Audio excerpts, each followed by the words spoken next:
Hey guys, it's Paolo. So I am so excited because today I get to talk to the very talented and very smart Mayim Bialik. You guys, I grew up watching her in Blossom, and now I get to talk to her about her brand new show on Fox called Call Me Kat. And let me tell you, she is so funny, it has an amazing cast, and she also said it's one of her dream roles. So let's get the scoop from Mayim.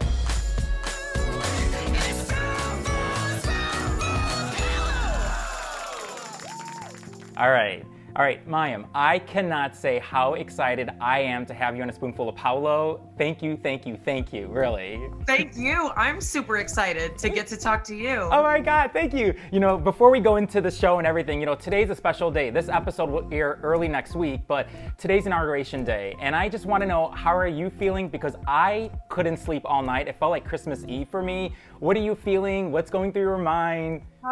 I mean, I've never celebrated Christmas, but I would imagine this is what it feels like. Yeah. You know, I'm obviously feeling tremendous relief. You know, I think we're all breathing kind of a collective sigh of relief. And I think the notion of a certain kind of decorum returning to the White House is really necessary. And also, I still have a tremendous amount of disappointment in our government and the people of this country. Because many of us 4 years ago felt like enough was enough. And when our president continued to denigrate people of color, our LGBTQ friends, I mean, name it, and he's denigrated it. And it's like, I don't want to say it's a little too late, but it's also very painful to realize what we had to get to lead to certain consequences. So I'm nervous. I'm nervous that we have a country that is so divided, and also really hopeful that that this can be. I mean, there's so many firsts, you know, from Kamala straight on through the cabinet. We have a wall in my house. I have boys who are 12 and 15. All the firsts, you know, the first transgender representative, and the first openly, it's just like everything is on our wall. And I had my boys look up each one. So we have a little wall of fame. So there's so many firsts, and that's really something that we're so excited about. You are such an awesome mom. You know, we're celebrating today because I made your pecan pie truffles, okay? Oh my gosh! Yeah, I ate two right before you came here because my husband yelled at me, but I'm like, they're so good, and they're vegan. They're really good. Yes, they're really good. So we're celebrating by eating your pecan pie truffles. So thank you, okay? Thank you. Well, my children won't eat them. They say they're too sweet. So I'm glad someone's enjoying Not too sweet. Oh my God, they're so good. Okay, so I want to say congratulations to you on Call Me Kat. You and the cast are hilarious. It's so funny. And for those who don't know, you play Kat, a 39-year-old woman who left her job as a math teacher, and now she is the proud owner of a cat cafe. And for me watching the show, I would say that Kat is happy, she's hilarious, she's messy, she's sloppy. She's very, very quirky. Yeah, and she doesn't have it all, but yet I felt like from watching these episodes so far that she's still normal and she's real. Wouldn't you say? I mean, I think that's really, you know, Jim Parsons, who I worked with on Big Bang Theory, this was a project that his company acquired. You know, it's the rights to Miranda, the BBC show. And so doing an American version is obviously difficult because there are things that Miranda did, like breaking the fourth wall and like the waving at the end, that, you know, a lot of audiences may not understand. But we think that, you know, we're trying to give people a hug through the television. Like we're trying to entertain people. And like what you said, this is a fun character. She's sloppy. She's, you know, can be vulgar. She says the wrong thing. And like, she has an active imagination, and the audience is part of her friend circle. She's a quirky woman. She's also comfortable in her body. You know, like, I don't wear Spanx in real life, and I don't have to wear them at work. That's the best part of my job. Oh my God, I love her because she reminds me of my ex-fiance, who's my best friend, Casey, because she's a cat lover. She she's huge, and I always think of her because she reminds me of the character. And when you talk about Jim Parsons and when he came to you with this, because like you said, it's based on the Miranda, which is in the UK, the series. But when he came to you, what was that moment like for you, leaving the Big Bang Theory, and then he comes to you, and I know there was you like, wait, are you talking about me being a part of the show? And he I had no idea. Wow. What was that like for you? Well, Jim and I, you know, we were friendly, we were friends, so we would talk to each other about a lot of things going on. So I thought he was just telling me like, oh, I got the rights to this, and like, isn't this a cool project? So I said, yeah, I wish you luck, like, have a great time. And he said, no, I'm asking for us to work together. And honestly, I was floored. I mean, I respect him so much. Like, I respect his professional persona and his company and the amazing shows that they've already put their heart into. So to get to be included in that circle, I mean, it felt like the cool kid wanted to be friends with me. Yeah. Like, it was really cool. That is so awesome. You know, oh my God, that is so freaking cool. For you, this character, you know what I love about her the most is that I feel like she's 39 years old, like we said, but she's not like your typical 39-year-old that society tells you to be. And I feel like that must help so many people out there, men and women, to say, hey, you don't have to be what society tells you to be at the age of 39. And I just feel like it's such a relief to say, yeah, just enjoy life, be you, be fun. Oh, hello. I must have overslept. Phil, Randy, and I had a really wild time at the cafe last night. And our next cat looking for her forever home is Claudia Sniffer. What she lacks in hair, she makes up for with her perfect complexion. Her secret, she never stops grooming. Oh my God. What's it like for you taping the show, like a comedy show, during this pandemic where I know that you guys don't have a live audience, you don't have your writers on the stage, you don't have that support group that you would usually get to feed in, like, you know, the laughs and all that. Has it been challenging for you, or have you been accustomed to this by now? Like, no, this is really, you know, I think for people like me who were raised in sitcom, and, you know, raised by the likes of Chuck Lorre and Don Rio, who did Blossom, like, we live and die by that audience. Like, that's how I'm trained, is like, if they don't think it's funny, it's not funny, we change it. If they think it's funny, you roll with the laugh. And it's, you know, there's a theater aspect to performing in front of a live audience. And when you don't have that, yes, we have like our crew who sometimes thinks things are funny, but they're also focusing on their jobs while the scene is going on. We do have, you know, we have a handful of writers that are allowed to be on stage, but they're also listening. They can't be worried about being the laugh track. Right. So that's definitely a challenge. And with comedy, you know, so much of it is timing. Yeah. So that's also the thing. Like, we kind of feel like we're making a sitcom really with one hand tied behind our back. You know, we're doing our best in an unusual situation.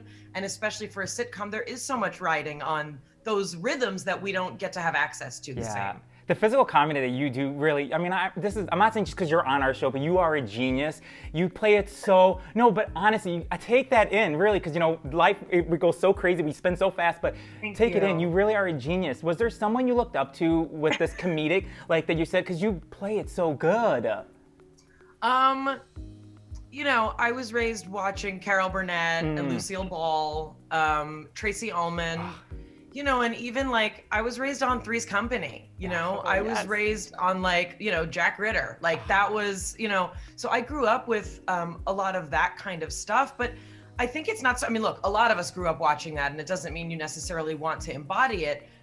You know, I definitely think there's a lot of, you know, I come from an ethnic family, so there's a lot of body movement that I already have that's just part of like how we talk and how we interact, you know, like I call them my ethnic hands. So I think like it's in my whole body, you know. I'm a very, my dad, you know, rest his memory, like my dad was a very like funny physical person. My older son got it. Like, just certain bodies like to pretend to fall. Oh my gosh. It's so cool because, like, obviously I grew up watching your Blossom, and you played Blossom from the ages of 14 through 19, and then you took a 12-year break, and then, you know, you gave birth to 2 beautiful boys. You also got your PhD in neuroscience, and let me— You did your research. Girl, I've known you forever. Can I watch your YouTube videos, okay? And then, like, so everybody, yes, she's a doctor. I know your mom's like, she's not a doctor, but you are a doctor, okay? I want to make that clear. And I know that on set you had a few tutors, and one of them, I think her name was Firuze, who opened your mind, your heart to the love of science. What was it about science that you were so drawn to, you think? You know, I think that we're born wondering, you know, we're born curious, and children in particular, you know, we're curious, we ask why. And I think for me, you know, when I met this tutor and when she was tutoring me on the set of Blossom, what the knowledge that she had about this aspect of the science world really satisfied something in me. It satisfied a knowing that I wanted to have. And I think also, you know, I was a very angsty kind of existential crisis kind of teenager. So I think having that kind of certainty about the universe felt really comforting to me. You know, and different things will resonate with different people. But at that time in my life, I really like, it literally was, I never thought I could do this because I was always told I'm not good at it. Wow. But what if I could? You know, it's unbelievable. Wow. I am so glad you listened to yourself, because if you didn't, you wouldn't even be here, but you did. Like, you didn't let fear take over you. You let love win, and that's why you're here today. Thank you. So grateful That's really, for that. you just gave me chills. That's really nice. I mean, you know, I never thought of it as that, because it's just like, it's life. You're just like doing the next indicated thing, you know? But looking back, and especially now that I have kids and, you know, and I get to interact with so many young people, I see how much, you know, especially young people, they think like, I'm not good at that, which means it's not for me. Yeah. And everybody learns differently, you know? And I feel like this is, you know, the reason that my grandparents immigrated to this country and fled Eastern Europe, because things are possible here in this culture and in this country in a way they're not a lot of places. So I hope that young people will still be inspired to believe that. Girl, you did an Instagram, I think it was in November, and there was no sound. I remember you were kept talking and talking. You were in your car, and let me tell you, you posted on your Instagram, I think you have like 200,000 views, so people listen to you even if you can't, even if we can't hear you, okay? I think they were laughing at me. They're like, she can't even work the sound. This is hilarious. Still, that's how much they love you. At the end of your 12 years, before you did the Big Bang Theory, you were looking for insurance for you and your kids. Like, hey, I need insurance. I know you're like, I'm gonna get a gig or two. But I don't think you expected what was about to come next, which was getting the role of Amy on The Big Bang Theory. What was that moment like for you? Because you weren't really searching for that big role. It came to you because you were prepared. So what was that like for you? I mean, it was, look, I was like a mom with an infant and a toddler. I was like teaching neuroscience to junior high and high school kids in the homeschool community here. Like, I tutored piano, I tutored Hebrew, like I did all the things with like a baby strapped to my chest. It was crazy. And I had never seen The Big Bang Theory. So I was called like to play a female Sheldon Cooper. I'm like, who's that? I got to nurse the baby. My manager was like, why do I manage someone who doesn't know who Jim Parsons is? Like, because Big Bang was already like a thing. Yeah. So I did not expect to be made a regular. Wow. You know, I thought like a couple episodes, like I had no idea. I was still juggling, just like getting my head on straight after having my second kid.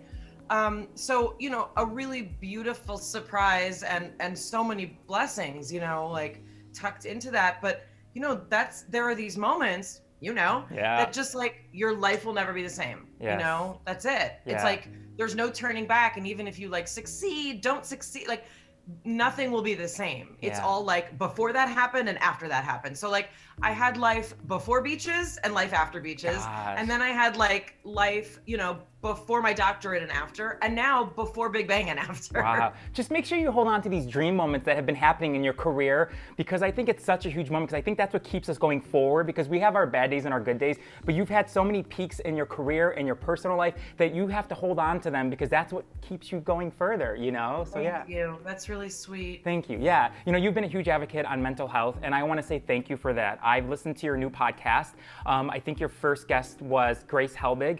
It was beautiful, and I think what I got out of it was that I remember you saying the first time you saw the right therapist was when you were 20 years old. And so how important is it for that person to find the right therapist? Because I feel like it can make it or break it, you know?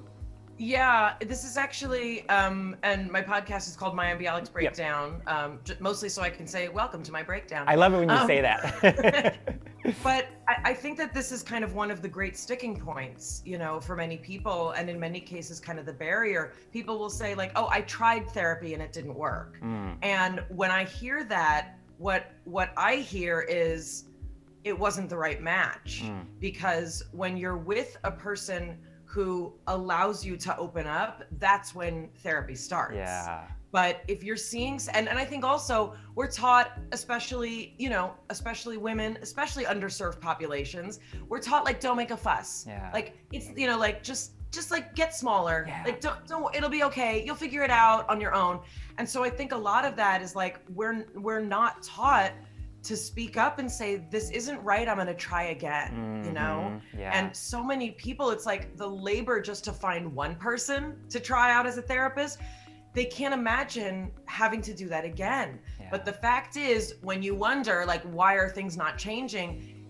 I really am a firm believer is like, you have to have the right match. Yeah. And this is what, you know, Freud and all of those dudes found out, is that when you're in the right space and you can be yourself, magical things happen, even just from being held, you know, in that space by someone. It's so true. And, you know, I was just looking, we get a lot of comments, and you can ask Mayim anything on my podcast. And someone said, like, I can't find the right person. How can I get better on my own? And it makes me sad, because I have to believe that it takes a village. We have to keep trying. We have to find the right person. I remember when I was seeing a therapist right after high school, I thought, okay, this is it. This is who I'm stuck with, even though I wasn't connecting with it. But it's like I had to do the research, all that on my own, especially back then, 20 years ago, until I found that right therapist that I felt comfortable in opening up and saying the truth and what I was feeling and what was happening in my life at that time, you know? So yeah, and look, discomfort is normal when you're in therapy, because we're not trained, especially men, you know, to just be like, dump all your feelings, say everything you're scared about. But you'll know when you're with someone who you feel you can grow with. And that's really the point. And you know, this is really why I started this podcast. Like, it should be a human right to have access to information about mental health, for you to know what's going on so that you can then get the right help. Because I think so many people, they don't even know what they're experiencing. You know, they don't even know to connect the fact that they drink caffeine all day to like, I can't sleep, I have insomnia. And it's like, people are not connecting these things, right? Or like, if you drive yourself insane all day, of course it's going to be hard to calm down at night without weed or alcohol. Yes. Like, of course. I want to also say that Mayim Bialik's breakdown, you can also see it on your YouTube channel, because that's where I saw the episode as well. So if you don't want to listen to the podcast, you can watch it on your YouTube channel. Correct. You know, you are a spiritual and a religious person, so I'm curious to know how that has like helped you to where you are today in your life. You know, it's not a popular thing, you know, to talk about in many circles. And also being a scientist of faith is something that a lot of people are like, how do you do it? It's like, I do it because that's who I am. You know, it's not like there's a checklist of like, oh, you're allowed to believe this, or you're not allowed to believe this if you're, you know, fill in the blank. So for me, you know, I was raised in the Jewish faith and the Jewish culture, and I happen to have a belief in the universe that holds for something divine, you know, and to me, gravity is divine. The laws of physics are divine. Like, I see divinity in everything, and I see it in things that are repaired and in things that are broken too. You know, I don't have a concept that like God has to only be, quote, good, because I don't use those words to define God. Like, I wouldn't say gravity's good or bad, it just is. Sometimes it does tragic things because it's gravity. But for me, not having that attachment, you know, to divinity in a strict way has been really liberating. Because when I'm in pain and when I'm suffering, or when my father died, I can draw on a source of comfort that understands that everything is much more complicated than we can even comprehend, you know? And for me, it helps me. I work in an industry, you know, where a lot of what we're about is what we look like, who's telling what about who, like you can get so lost in it. But for me, like my religious and spiritual nature gives me perspective. Like the whole world is bigger than this script or this job, or if that person liked me, or why 9 people didn't like my video on YouTube. God, that's so beautiful. Oh my God, you freaking are like, you can sing, you can act, you can dance, you can write, you can produce, you can play the piano, the trumpet, the bass. You're a cool mother, you're a scientist. You gotta tell me one thing that you can't do so I can feel better about myself, please. What can you not do? I cannot remember where my keys are every day. What? That's not acceptable. I'm not taking that. No, I wanted something like. No, I mean, I really appreciate it, and it really is such lovely praise, you know, from someone with such an amazing journey. Also, you know, I do a lot of things imperfectly, and I'm actually a lot like my character Kat. You know, like I am sloppy, and I am socially anxious, and I don't always say the right thing. I have a hard time owning my voice, and when I try to, I often sound angry. So like I have a lot of things I gotta work on. And actually I wanted to do a YouTube video about like 5 things about me that prove that I still need a lot of therapy. You know, okay, I want to see that. I want to see that. Yeah, I gotta get it together. No, I'm still definitely a work in progress, and you know, I'm I'm not a very precise person. So I lose things, I drop things, like I break things. I got a beautiful dining room table. I've already scratched it. And I'm like, what's with me? That's why everyone needs to watch Call Me Kat, because then if they don't know you, they'll get to know you by watching your character Kat on the show then on Thursday nights, you know? And lastly, you know, you were 11 years old, I think, when your parents, when they typed a letter on a typewriter, they sent it to a few kid agencies, and I think your late father took a photo of you in your backyard at the time, and he sent it to the agencies, and then he said to them, he said, my kid looks like Barbara Streisand and Bette Midler. And so my parents said, this child looks like both of those people. Yeah, it looks like. Said if she could drive, she would be at your door. It sounds a little creepy, but I get it. How proud do you think your parents are that you continue to achieve the dreams that you keep putting out into the world, you think? My mother is exactly as excited as you picture a mother should be. She's out of her mind. Yeah. She also is a first-generation American who was raised by two people who literally, you know, they didn't speak English in her home. Mm-hmm. My grandparents never drove. They went on an airplane, I think, 3 times in their life. Like, she was raised in a tenement house in the Bronx during World War II. Like, this woman is like, that's my daughter. So, like, all those things. My dad was a little more reserved about it, but like, my parents literally, like, they talk like Al Pacino. Like, that's, like, picture Al Pacino. That's my parents. They just remind me of my parents who are from Italy. They totally, when you're saying this, I'm thinking, my mom's like that, my dad looks like that. It's the same. It's the same. It's all the same. No, they're, I mean, extremely excited. And, you know, for my mom, it's tremendous because also, you know, my mom was an early feminist before they called it that. You know, she was an empowered woman who got married at 18, not because she was pregnant. She didn't want to have kids. She was like, I want to get my degree. She finished college. So like, my mom has her own amazing dream. That's how I got here. And my grandmother, who had to, you know, flee her family and lose half her siblings, also had an amazing story. Like, we all have those stories. So, you know, it's those women who got me here, and obviously the men too, but you know.